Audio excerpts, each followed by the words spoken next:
Buenas noches, amigos de República Dominicana, Colombia y toda Latinoamérica.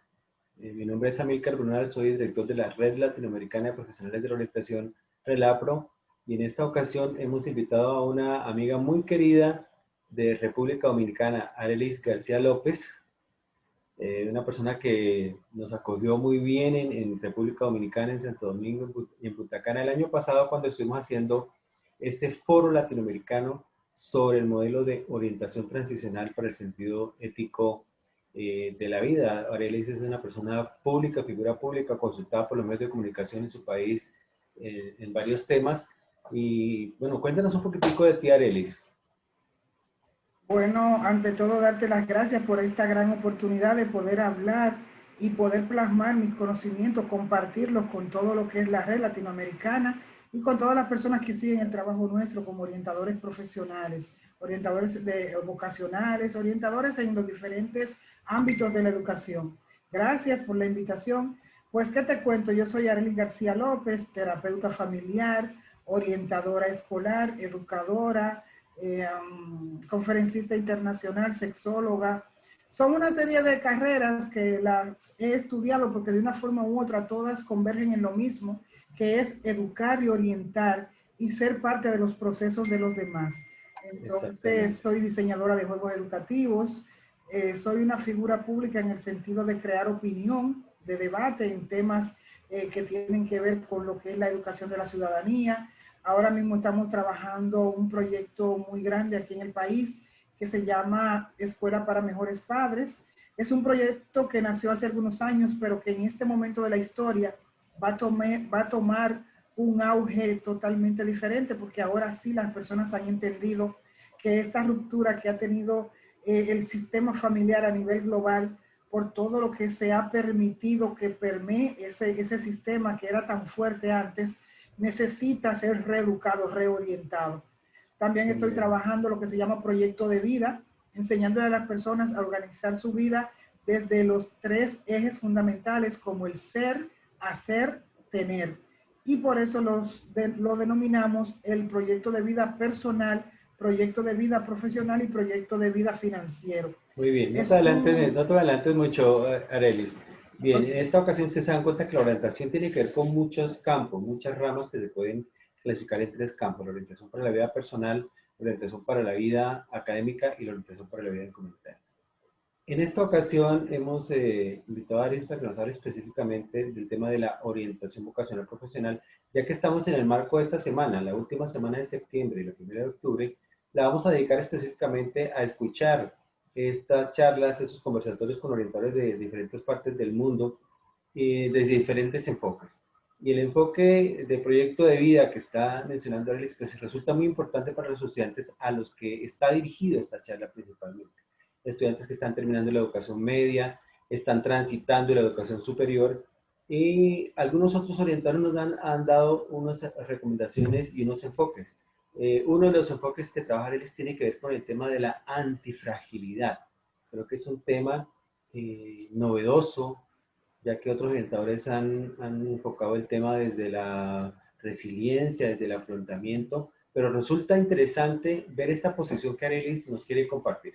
Entonces, Arelis, cuéntanos qué es en sí la antifragilidad, qué relación tiene con la orientación vocacional. Bueno, la antifragilidad es un término acuñado por Nassim Nicolás Taleb. Lo pueden buscar, pues una persona pública, es una mezcla como de árabe y estadounidense, o sea, está nacionalizado en los Estados Unidos, y es una persona que ha querido plantear una teoría donde te ponga en evidencia que del caos, del estrés, se puede salir fortalecido y se puede trascender. Ahora mismo, como se encuentra la vida a nivel global por esto de la pandemia del COVID-19, ha quedado en evidencia que las personas frágiles van a quedar totalmente anuladas de lo que es pasar por este proceso. Sin embargo, cuando queremos describir lo que es antifragilidad, no podemos decir que no es más que la fortaleza adquirida en medio del caos y el estrés. Personas que pueden levantarse, más que ser resilientes y ser robustos, son antifrágiles, porque el caos es la que verdaderamente le da la fuerza para empujarse. Entonces, los jóvenes que están en este momento, que van a salir de las escuelas, están en el medio del caos y es la forma de tener antifragilidad lo que los va a ayudar a salir adelante. Bien. Arely, se está hablando mucho de esta generación como la generación de los millennials. En Colombia tenemos una visión de estos millennials dependiendo un poco de la ciudad donde viven. Dominicana, pues obviamente tiene unas condiciones de vida diferentes. ¿Cómo ves tú los millennials de Dominicana? ¿Qué características tienen con respecto a ese tema de la fragilidad o la antifragilidad? Se les dice Mira, también, es una pregunta muy compleja. Primero porque los sí, millennials están en un momento de la historia donde la cultura es una cultura global. Ya cada pueblo antes tenía su cultura, era algo intrínseco de cada pueblo, pero ahora no, ahora la cultura es global. O sea, lo que hace un millennial en Colombia, hace un millennial en República Dominicana, pero también lo puede ser en Alemania, porque la tecnología ha hecho que la información fluya en el mismo momento, en el aquí y el ahora. Ahora, ¿qué pasa con una generación en la República Dominicana de estos millennials que están carentes de esa antifragilidad que caracterizó la generación anterior, donde tanta precariedad económica, porque la gran mayoría de los dominicanos tienen unos niveles económicos a nivel igual que de educación muy bajos, lamentablemente, y han tenido que crear esa antifragilidad para en medio de tantas necesidades ser creativos y salir fortalecidos. Entonces, eso le daba la fuerza a nuestros viejos, a nuestros padres, para poder sacar una familia de 5 y 6 hijos adelante. Pero ahora un millennials tiene la dificultad de que ve cómo le funciona la vida al que está en Alemania, cómo le funciona la vida de alguien de su misma edad que está en Estados Unidos, y el hecho de querer imitar esa cultura porque es global no le permite crear esa gran resistencia que le llamamos antifragilidad. muy bien. Agrego un elemento que podría ser importante en este momento respecto a los millennials, es que también se habla de la generación del nini, de los nini, jóvenes que ni estudian ni trabajan, pero tomen atención en lo siguiente, no porque no quieran estudiar, no porque no quieran trabajar, sino que en algunos casos están sobrecalificados. Y muchas veces dicen, no, pero ¿cómo así? Un muchacho de 20 años que ya es ingeniero y tiene maestría y está estudiando un doctorado, pues qué pena, está sobrecalificado y entonces no le podemos dar el empleo. Entonces no es que no quieran trabajar, sino que muchas veces están sobrecalificados para esto. En otras ocasiones se ha dado vuelta el enfoque y es muy buena la generación. Sí, sí, sí, a pesar de las condiciones que son difíciles, a pesar de que las condiciones no son las mejores, a pesar de que no podemos comparar a Japón con Estados Unidos o con Dominicana o con Colombia, es posible. Entonces, ese tema de la antifragilidad aquí tiene relevancia y si nos comparamos, que toda comparación es injusta, los que nacimos en la generación de los 60, los 70, se decía, no, pues nosotros nos caíamos, nos raspábamos y no es que nos devolvíamos a la casa llorando, ¿no? Nos echábamos agua y seguíamos jugando. Y nos subíamos, nos trepábamos, jugábamos en la calle, o sea, condiciones que en este momento son totalmente impensables, mucho menos en estos tiempos de pandemia. Entonces, hablándole directamente a los jóvenes, alguna vez un decano de una universidad hacía una conferencia de inauguración o de entrada a los estudiantes y les decía, bueno, esté preparado prepárese para la vida universitaria, ya sea a nivel técnico, ni a nivel tecnológico universitario, pero prepárese para. Arelis, ¿tú qué le dices a tus estudiantes o qué le dirías a tus estudiantes de prepárese? ¿Cómo prepararse para ese mundo universitario? Mira, es muy importante, el mundo está diseñado para el que tiene la capacidad de transformar el conocimiento. El conocimiento, cuando tú adquieres una licenciatura, un doctorado, lo que fuera en la universidad, ese conocimiento se va a traducir en progreso, se va a traducir en crecimiento, dependiendo lo que tú vayas a hacer con él. Si tú estudiaste, si te preparaste, no, si tú estudiaste y te preparaste para tener un empleo, sí podrás ser visto como sobrecalificado en algún lugar donde tú toques la puerta. Pero si tú estudiaste y te preparaste para ser un emprendedor, un creativo, una persona que dice, yo voy a preparar, a trillar mi propio camino y saber y entender que esos procesos toman un tiempo y que sí, que hay que concomitantemente tener una fuente de ingresos para seguir viviendo, pero hay que apostar a un proyecto que te permita tener una libertad financiera.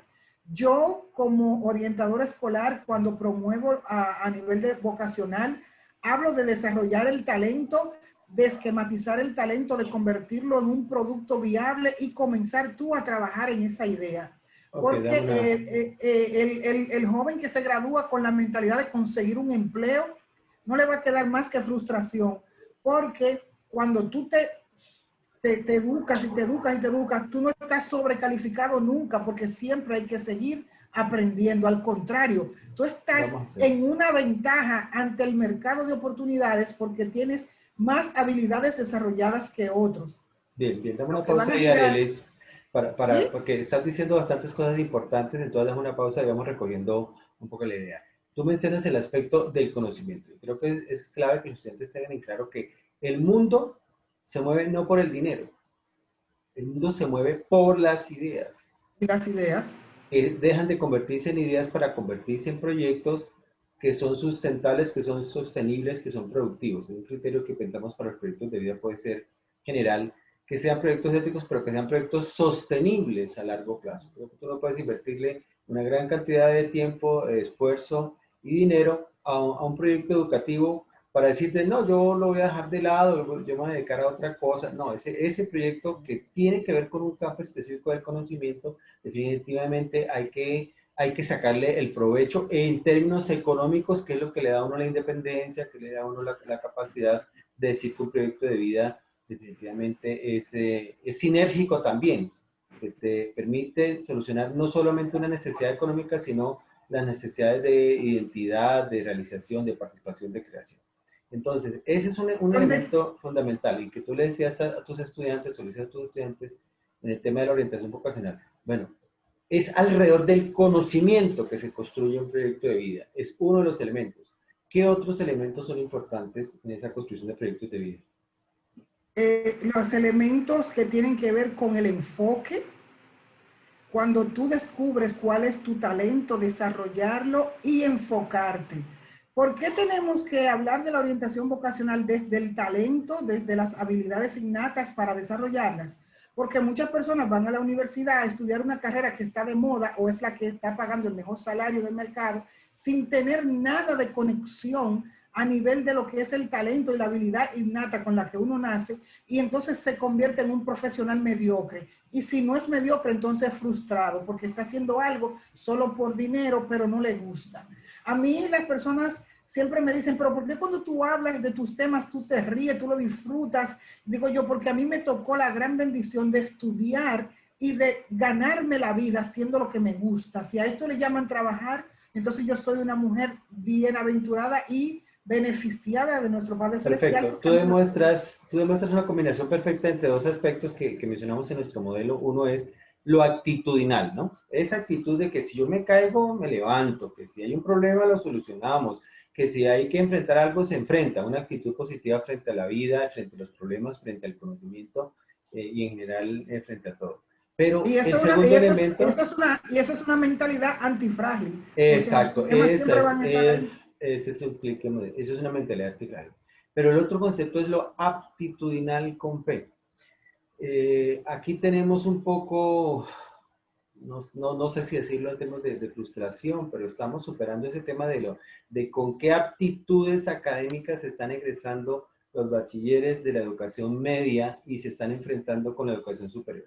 Seguimos alrededor de un 50% de deserción en la educación universitaria, técnica, tecnológica o universitaria, de estudiantes que ingresan en los primeros semestres y, como decimos aquí, los quiebran en primer semestre.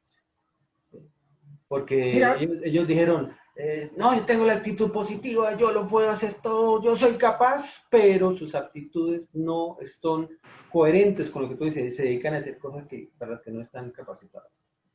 Mira, nosotros como los docentes, como los pedagogos, como los orientadores que estamos en ese proceso, donde en la adolescencia es que ellos comienzan a perfilar los intereses, pero somos nosotros los que debemos de ser el espejo y el ejemplo. A veces Aquí antes las personas no querían estudiar educación porque andaban los profesores en lo peor que podía existir era ser profesor. Eso era una vergüenza. Te tachaban de lo peor. Pero era la misma actitud del profesor que llegaba al aula demacrado, siempre llegaba en un motoconcho, llegaba a pie, sudado, desaliñado. Pero cuando comenzaron a mejorarse las condiciones económicas de los maestros a través de unos acuerdos del Producto Interno Bruto que pusieron el 4%, comenzó a cambiar la economía del maestro y muchos maestros cambiaron el paradigma, hicieron el cambio del switch y entonces comenzaron a tener una apariencia y un comportamiento que motivaban a los estudiantes a querer ser maestros, a querer estudiar educación. Pero tampoco con eso se puede motivar a una persona a ir a la universidad a invertir 4 o 5 años de su tiempo porque el maestro ahora le está yendo bien.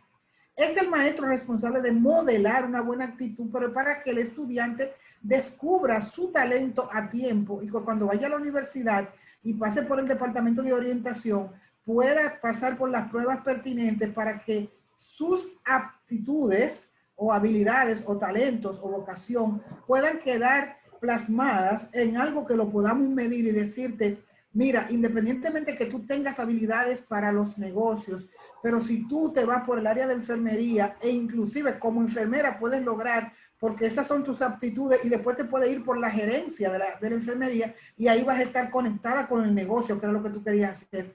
Pero somos los docentes los que tenemos que cambiar el chip, cambiar la mentalidad y convertirnos en personas que verdaderamente podamos orientar ese proceso vocacional, porque ahora hay muchos jóvenes frustrados porque se sienten sobrecalificados y nadie les dio herramientas para ser creativos, muy bien. para ser emprendedores, ¿entienden? Bien, estamos concretando el segundo aspecto bien importante. Uno, la actitudinal, dos, luego la aptitudinal. Con otra colega, con Silvia Gabriela Vázquez de Argentina, hablamos un poco de que los jóvenes van a llegar a un mundo que no existe ahora. Esta pandemia nos ha enseñado que el mundo puede cambiar de la noche a la mañana, profesiones que no existen y cosas que ellos no conocen. Y preguntamos, bueno, ¿qué puedo estudiar yo ahora en ese momento de pandemia en donde todavía estamos como en un stand-by, como que sí, como que no, como que salimos, como que regresamos porque hay un rebrote, etcétera, etcétera? ¿Qué cosas son transversales académicamente al conocimiento, independientemente de lo que yo vaya a estudiar? ¿Qué cosas me van a servir para la vida en un futuro laboral que no conozco? ¿Qué elementos piensas tú que son transversales, que son atemporales? Eh, lo importante es que los sistemas educativos habrá que reformular esos currículums, porque esas carreras convencionales que no deben de dejar de existir, porque los médicos van a ser importantes siempre, las enfermeras, los maestros, los ingenieros tendrán que existir siempre, porque por más que una computadora te pueda diseñar un plano, es el cerebro del ingeniero el que va a comenzar a trazar las pautas. Esas carreras no son obsoletas, esas carreras lo que hay es que conectarla con la tecnología, conectarla con esos recursos tecnológicos que están ahí y que lo que hay que echar mano de ellos. ¿Qué pasa? Hay una serie de carreras nuevas que te permiten fortalecer la que ya tú tienes. Hay un conjunto de herramientas nuevas que te permiten potencializar lo que ya tú tienes. Por ejemplo, era impensable hace algunos años que tú y yo pudiéramos estar hablando como si tú estuvieras sentado tomándote un café conmigo en mi casa. Sin embargo, yo veo más pacientes ahora aquí a través de Zoom y a través de WhatsApp que lo que yo veía en mi centro, en mi consultorio, que tenía que tener todo un protocolo y todo, y hacer una cita, hablar con la secretaria, yo sacar un tiempo. Ahora las personas lo ven tan práctico hablar conmigo. Ahora, yo he tenido que reinventarme, yo he tenido que aprender a utilizar plataformas. Entonces, los ejes transversales en las carreras están, lo que hay que saberlos identificar. Muy bien. Los buscadores, tú en Google busca cómo se hace una tal comida y te va a salir el video completo, pero también te sale cómo se hace una bomba.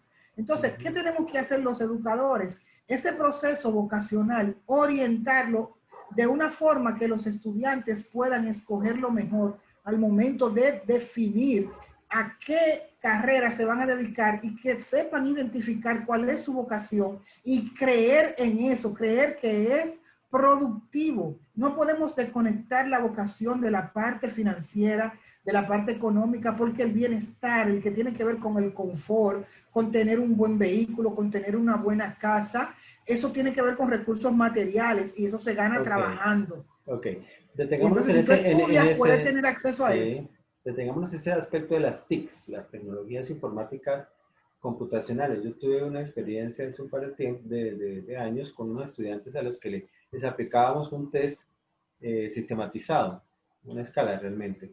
Y uno de ellos me preguntaba, pero hay que leer, así está acá, así como este, y hay que leer para responder eso. Porque obviamente no es la gran mayoría, pero algunos piensan que lo informático computacional es simplemente hacerle clic y doble clic a todo.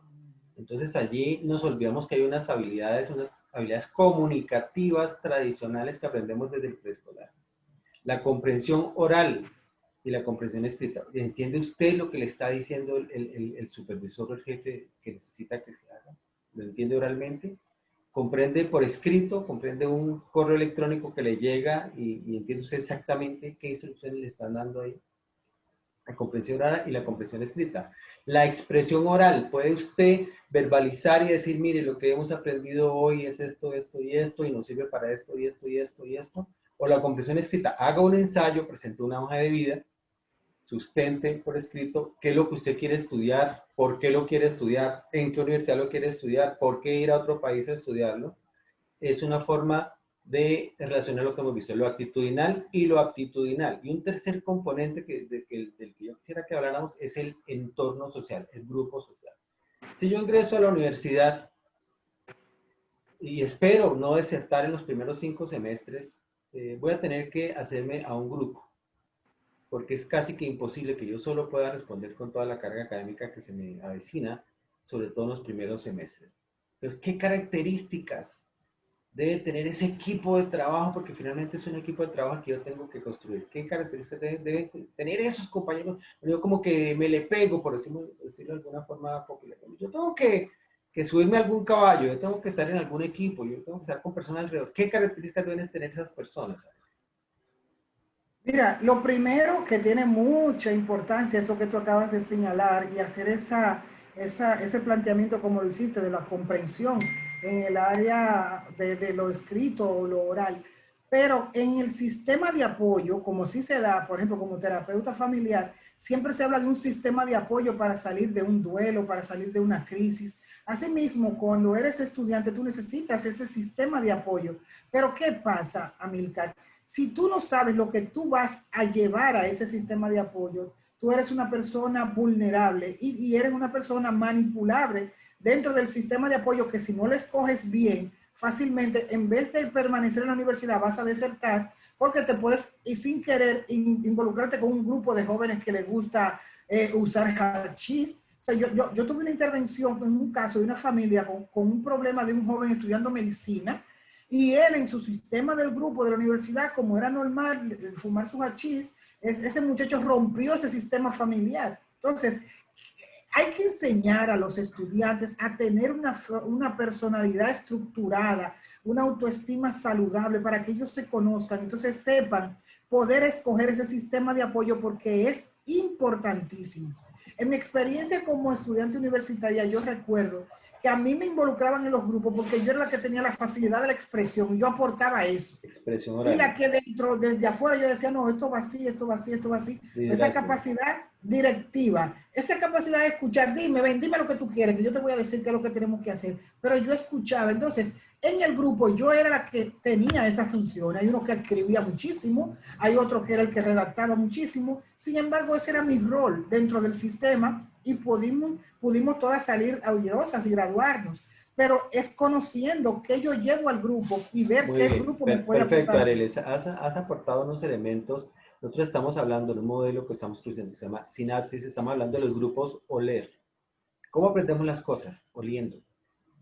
Oyendo, escuchando, leyendo, escribiendo y relatando. Y Areles lo acaba de escribir de la mejor manera posible. En un grupo hay alguien que ocupa un papel de liderazgo, que es de pronto el que más oye, el que más escucha.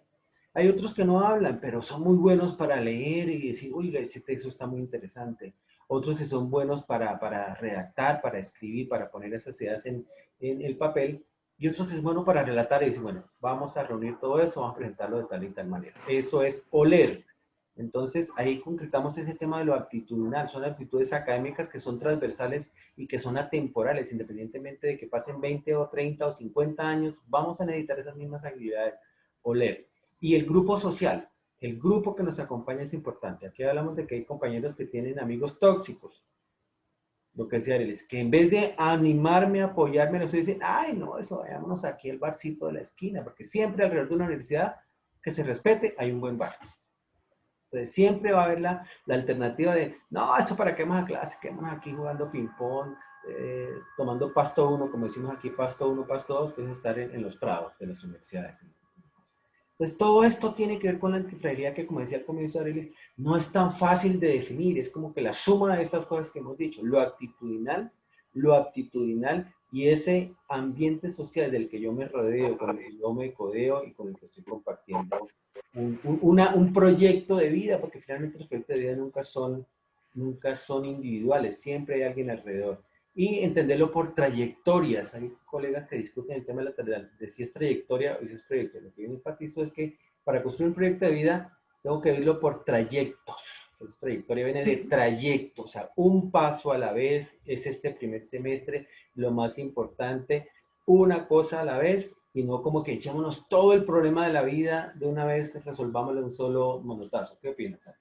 La palabra proceso, proceso, seguir, proseguir, o sea, el proceso, el día a día, el paso a paso, pero planificado. Bueno, yo quiero ser arquitecto, eso tiene estas implicaciones, esa carrera dura 5 años, si yo paso efectivamente todas mis materias, quiero ir, tengo que pasar con una buena puntuación, pero más que todo adquirir el conocimiento, porque tal vez en el mediado de la carrera yo puedo ser creativo y diseñar un productito que me permita comenzar a emprender mi propio negocio o comenzar a dar tutorías o asesorías. O sea, ¿qué es lo que te permite ahora, este momento de la historia, como estudiante o como aspirante a ser un profesional de tal o cual área? Que ya si tú aprendes bien, si te enfocas en lo que estás intentando aprender, te puedes convertir en un asesor, en un coaching de alguien que está empezando, pero que ya con ese conocimiento, esas habilidades que tú tienes, ya tú las puedes comenzar a ser productivas. ¿Qué pasa? Que muchos estudiantes no tienen claro esa visión del final de su carrera, cómo van a llegar, y cualquier empleo que le ofrecen en el camino, dejan la universidad y que yo no voy a parar por un año, yo no voy a parar por 2 años hasta que yo pueda estabilizarme económicamente. Entonces, ¿qué pasa? Que con ese dinero que tú supuestamente te ibas a estabilizar, vas contrayendo una serie de compromisos que siempre te van a ir alejando de ese propósito que es concluir una carrera y ser productivo en función de ella.